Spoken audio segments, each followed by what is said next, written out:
नमस्कार, capital TV देख रहे हैं आप। मैं हूं आपके साथ पूजा। ब्रेकिंग नाउ में बड़ी खबर दिल्ली की राजनीति से जुड़ी हुई आपको बता रहे हैं, जहां दिल्ली के मुख्यमंत्री अरविंद केजरीवाल जेल जाने के डर से बचने के लिए तरह तरह की पैंतरेबाजी कर रहे हैं। कोर्ट में यह मामला है। कोर्ट ने साफ आदेश दे दिया है कि 16 मार्च को पेश होना होगा। पर अब अरविंद केजरीवाल की नौटंकी देखिए कि वो अब डायरेक्ट पीएम मोदी पर हमलावर तो है ही, लेकिन पीएम मोदी को गालियां देने पे भी उतर आए है। एक तरफ उन्होंने दिल्ली का विधानसभा का विशेष सत्र 15 मार्च को बुलाया है, तो वहीं वो चुनाव को लेकर महिलाओं से संवाद कर रहे हैं और संवाद में उन्होंने कई तरह की ऊट-पटांग बयानबाजी की है। वो कह रहे हैं कि अगर पति आपका मोदी मोदी करे तो आप उसको खाना मत देना, आप उसको अपनी सर की कसम खिला देना। कई तरह की बयानबाजी अब केजरीवाल की तरफ से सामने आ रही है। तो क्या है केजरीवाल की रणनीति, उसे समझेंगे। मेरे साथ जुड़े हैं कैपिटल टीवी के एग्जीक्यूटिव एडिटर राजीव जी। सर, 16 मार्च को तो कोर्ट में पेश होना है, लेकिन जिस तरह से अरविंद केजरीवाल बयान दे रहे हैं, ये किस तरह का घिनौना बयान है? देखिए, अरविंद केजरीवाल एक टुच्ची राजनीति पर उतर चुका है।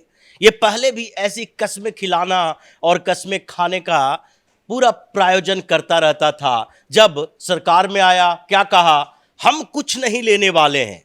वीवीआईपी ट्रीटमेंट वाले नेताओं का विरोध करते हैं। बच्चों की कसम खाकर कहते हैं अगर सीएम बन गए तो न बंगला लेंगे, न गाड़ी लेंगे, न कोई विशेष सुविधाएं लेंगे। लेकिन वो कसम टूट गई।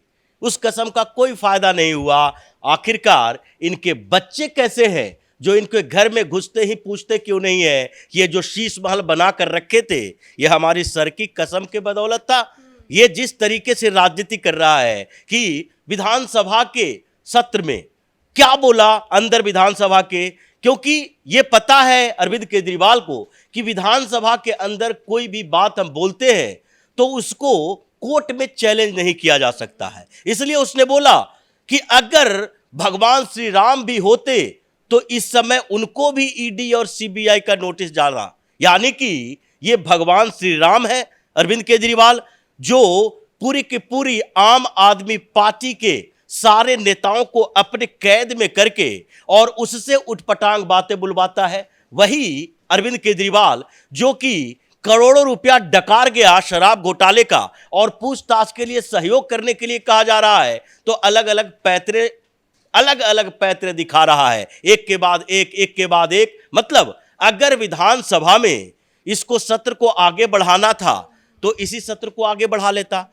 एक दिन और की चर्चा की जरूरत थी तो एक दिन और चर्चा कर लेता कि भाई दिल्ली में पानी की समस्या बढ़ने वाली है, गर्मी का महीना आने वाला है और उस समय गर्मी के मौसम में पानी की किल्लत होगी, इस पर हमको विशेष चर्चा की जरूरत है। अगर ये वाटर लॉगिंग की समस्या है, सीवेज की समस्या है, तो उसके लिए भी एक दिन और निर्धारित कर लेता। 9 के बदले 10, 11, 12, 13 हो जाता। लेकिन एक दिन का विशेष सत्र, और वो एक दिन का नहीं है बल्कि 15 मार्च को ये बुलाया है। उसमें चीफ सेक्रेटरी को, दूसरे अधिकारियों को वहां पर आने का निर्देश जारी किया है कि वहां पर आप आके समस्या बताएं। ये चीफ सेक्रेटरी या फिर दूसरे आम आदमी पार्टी के नेता नहीं है, बल्कि वो दिल्ली सरकार के अधिकारी हैं। उनको विधानसभा में बुलाकर बेइज्जत करना, ये कौन सा तरीका है तुम्हारा? क्योंकि ये दिल्ली में जो विधानसभा है वो अरविंद केजरीवाल के लिए एक ऐसा हथियार बन गया है जहां पर सत्र लाओ और सत्र के दौरान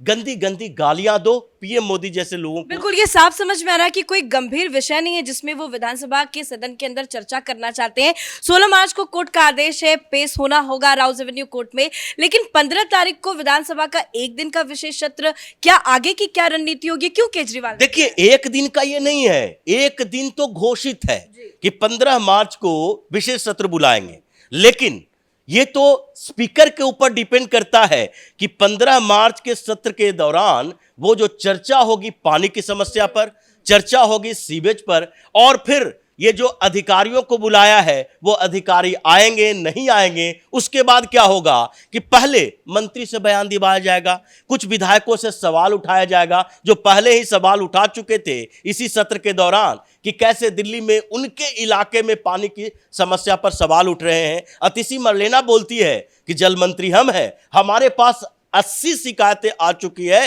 3 दिनों के अंदर हमने चिट्ठी लिख दी है। मतलब ये पहले से पृष्ठभूमि तैयार किया है कि उन विधायकों का जिसने मांग की है उनको बोलने का मौका दिया जाएगा। वो सवाल खड़ा करेंगे कि अपने अपने क्षेत्रों के बारे में, फिर अतिशी मरलेना बोलेगी और उसके बाद अगले दिन के लिए होगा कि मुख्यमंत्री अरविंद केजरीवाल ये सारे मुद्दों पर अपनी बात रखेंगे। तो फिर 16 तारीख को जब इतना बिजी शेड्यूल है, जैसे पहले विश्वास प्रस्ताव की बात कर दिया, वैसे बिजी शेड्यूल में फिर से कोर्ट को धोखा देने की कोशिश करेगा। तैयारी तो अरविंद केजरीवाल की समझ में आ रही है कि 16 तारीख को पेश ना हो, इसलिए विधानसभा का सत्र बुला दिया गया है। लेकिन क्या केजरीवाल की ये चालाकी काम आएगी? क्योंकि ईडी भी एक्शन में नजर आ रही है, समन पे समन वहां से भी आ रहा है, कोर्ट ने भी कह दिया है कि 16 मार्च को आप पेश होइए।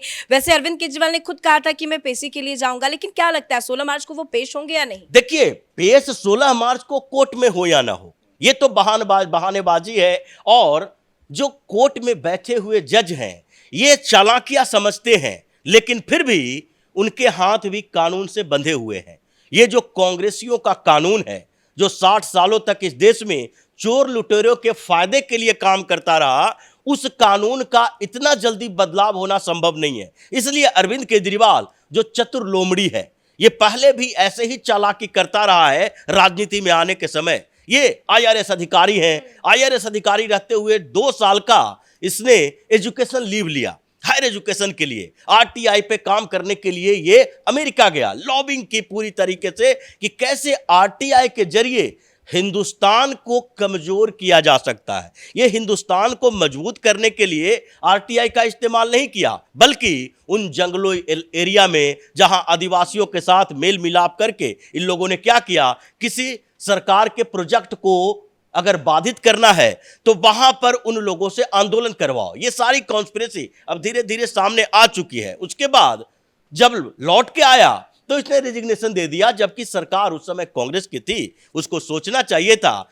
कि किसी भी अधिकारी को अगर 2 साल का पेड एजुकेशन लीव देते हैं तो वैसे समय में वो जब वापस आके रेजिग्नेशन देता है तो उसे उस 2 साल का पैसा लौटाना पड़ेगा, क्योंकि आपने सरकार की सेवा के लिए एजुकेशन लीव लिया है और पैसे लिए हैं। लेकिन ऐसा नहीं हुआ। गृह मंत्रालय ने उस समय जो कांग्रेस की सरकार में स्पेशल तरीके से प्रोविजन कर दिया इसके लिए। एफसीआरए लाइसेंस नहीं होने के कारण भी कबीर फाउंडेशन को 1 करोड़ रुपया मिल गया। तो ये फोर्ड फाउंडेशन से पैसे मिले, कबीर एनजीओ इन लोगों ने जो बनाया था, आज भी वही पैतरा कर रहा है। केजरीवाल ने ये तरीके क्यों अपनाए? एक दिन पहले उसने क्यों ऐसी बातें कही और उसके बाद कैसे वो प्रधानमंत्री नरेंद्र मोदी के लिए बातें करता दिखाई पड़ रहा है कि तुम लोगों को हम पैसा दे रहे हैं, 1000 रुपया मुफ्त में अकाउंट में 1 महीने में आ जाएगा। महिलाओं को यह सोचना चाहिए कि अब तुम मेरे लिए वोट दो 1000 रुपया के बदले। ये तो वोट खरीदने के तरीके हुए कि हम तुम्हें 1000 सम्मान निधि में दे रहे हैं तो तुम हमें ही वोट दोगे, नहीं दोगे तो ये सम्मान निधि महिला सम्मान निधि की बात करते हैं, 1000 की घोषणा की है, लेकिन उन्हीं महिलाओं से कह रहे हैं कि अपने पति को खाना मत देना। ये क्या तरीका? बात यही है कि उन महिलाओं से वो बार्गेनिंग कर रहे हैं, उनको धमकी दे रहे हैं कि अगर वोट नहीं दिए तो अगले साल हम इसको बंद कर देंगे और इसीलिए तुम्हें वोट देना पड़ेगा। और अपना वोट नहीं, बल्कि अगर तुम्हारे घर में कोई, तुम्हारा हस्बैंड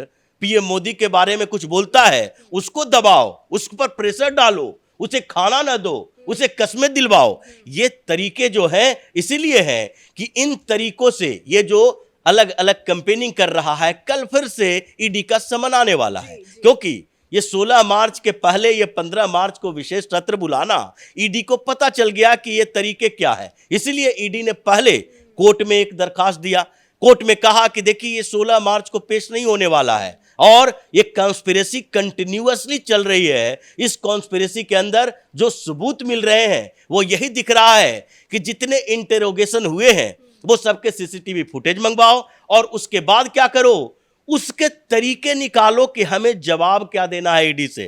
क्योंकि ये तो पता है ईडी के चंगुल में ये फंस चुका है और उसे जाना ही पड़ेगा, जेल भी जाना पड़ेगा। लेकिन उससे पहले वो तरीके निकाल लो कि ईडी के सामने हम जब जाएं तो हमारे पास जो सवाल सामने आने वाले हैं उसके आंसर कुछ वकीलों के माध्यम से पहले से तैयार हो। लेकिन अब समय आ चुका है, इसने पीएम मोदी के बारे में गंदी टिप्पणी की है और अब ईडी वाले जिस तरीके से कोर्ट में बार बार इसके खिलाफ सबूत दे रहे हैं। लगता है कि अब वारंट सीधे गिरफ्तारी का आएगा, समन नहीं आएगा। और अरविंद केजरीवाल के नसीब में नहीं है कि 2024 के लोकसभा चुनाव में यह प्रचार करे। धन्यवाद सर अपडेट के लिए। तो जो तस्वीरें निकलकर सामने आ रही है वो यही कहता है कि अरविंद केजरीवाल को अब ईडी सीधा अरेस्ट वारंट लेकर आएगी, शीश महल से घसीट कर लेकर जाएगी, क्योंकि ईडी की तरफ से बार बार ये कोशिश की जा रही है कि केजरीवाल को समन भेजा जाए, उनसे पूछताछ की जाए, पर केजरीवाल जो है वो तमाम तरह की नौटंकी अपना रहे हैं। ईडी के समन को तो मान नहीं रहे हैं। कोर्ट ने भी आदेश दे दिया है कि 16 तारीख को पेश होना है, लेकिन जिस तरह की स्थिति वो दिल्ली में पैदा कर रहे हैं, विधानसभा का सत्र उन्होंने बुला दिया है, इससे साफ समझ में आता है कि केजरीवाल अब ईडी के सामने पेश नहीं होंगे। लेकिन ईडी ने भी तैयारी कर ली है पूरी, और जिस तरह से केजरीवाल पीएम मोदी को लेकर गंदी गंदी गालियां दे रहे हैं, महिलाओं को भड़का रहे हैं, उसका भी नतीजा जो है केजरीवाल को बुरा भुगतना पड़ सकता है। इस बड़ी खबर में मेरे साथ फिलहाल इतना ही। कैमरा पर्सन अशोक के साथ मैं पूजा, कैपिटल टीवी।